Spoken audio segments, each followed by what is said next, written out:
So here is my fire starting tin.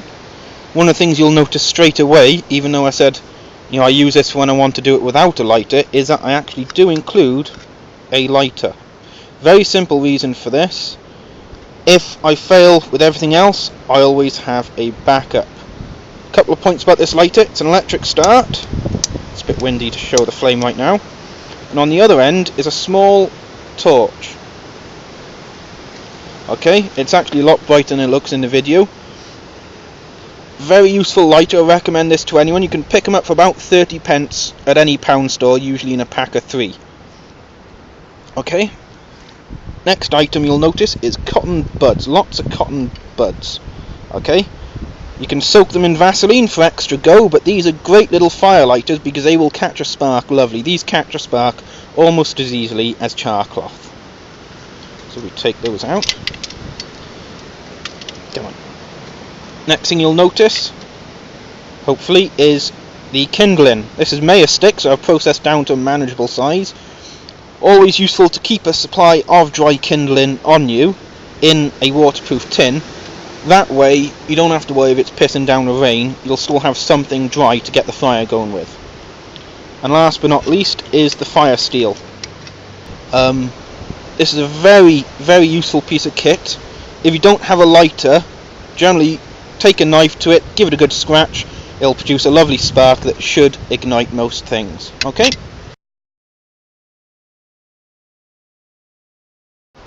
Okay folks, how to go battening down a piece of wood. You've got your piece of wood, it's too small to really get an axe onto it if you want to cut it this way down, and if you don't have a saw, what you can do is something called battening. What you need for that is a piece of wood you want to cut, a knife or multi-tool. Generally I'd recommend using a fixed blade knife because this does tend to put a lot of wobble in folding knives and multi-tools. As you can see, I've used it a bit too much and my blade wobbles now. And a piece of wood to use as a batten.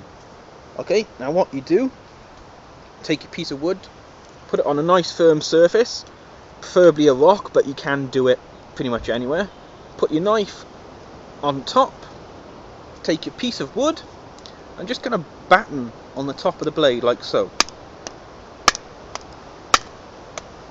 And it will go through the wood like a hot knife through, well, a piece of wood in this case. Just like so, put it on top.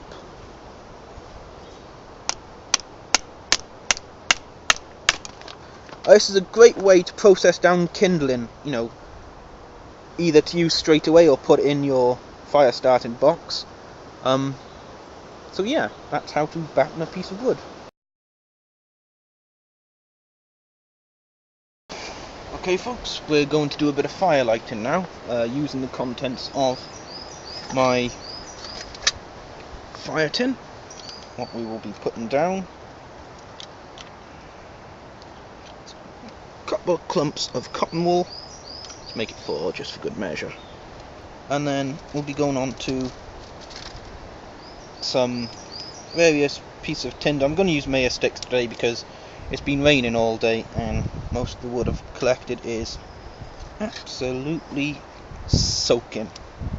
So we'll start it off with mayor on cotton, hopefully get a nice fire going, maybe put a brew on, something like that.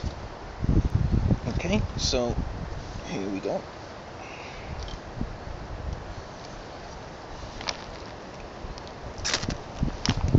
One spark and we are going. Look at that go. So just gonna get the mayor sticks on there just to get them actually going, and then we will surround it with the fire shield and go over to put in various pieces of wood I've collected on there. The mayor sticks will work as an accelerant to actually get these going. It's like the fire lighters you use on a barbecue. They're not the main fuel, but they will get the main fuel going.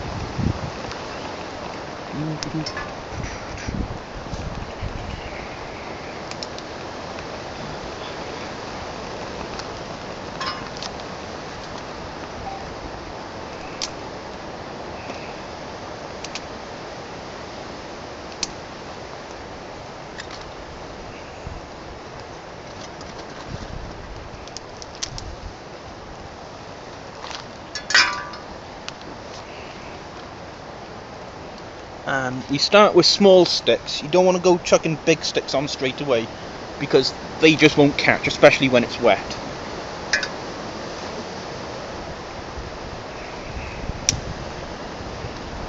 One of the things you want to make sure of when lighting a fire is that there's nothing flammable underneath it. In the case of this fire, I've cleared off all the moss on this part of the rock. But if I was doing it in a pine forest, I definitely would not want to be doing it on the ground, because there's a lot of debris on there that will catch. As you can see, I'm just kind of liberally sprinkling my twigs in for now.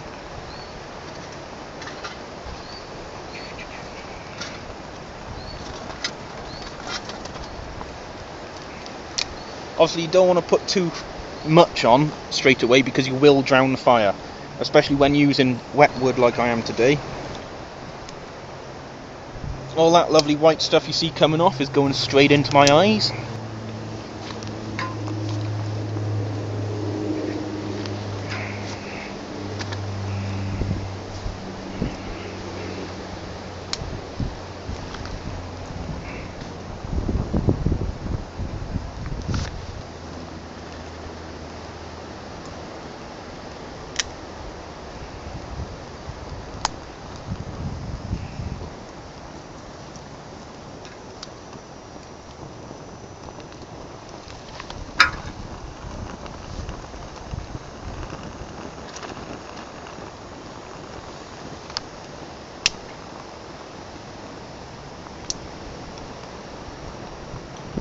And we have a raging fire on the go now.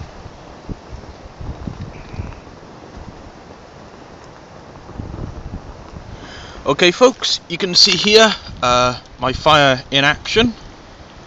See, right at the bottom there, a lovely bed of hot embers. Let me just give that a poke just to get the sticks down into them. That fire now is good enough to cook on. And then what you would do is get your frying pan or pot or other cooking implement. I've already raised the legs on the inside, and you would literally just kind of seat it in there. Let the fire do its business. The payoff for all of our hard work. A lovely cup of coffee in the middle of nowhere. Relaxing, chilling, enjoying the sights, enjoying the sounds of nature. Good night folks.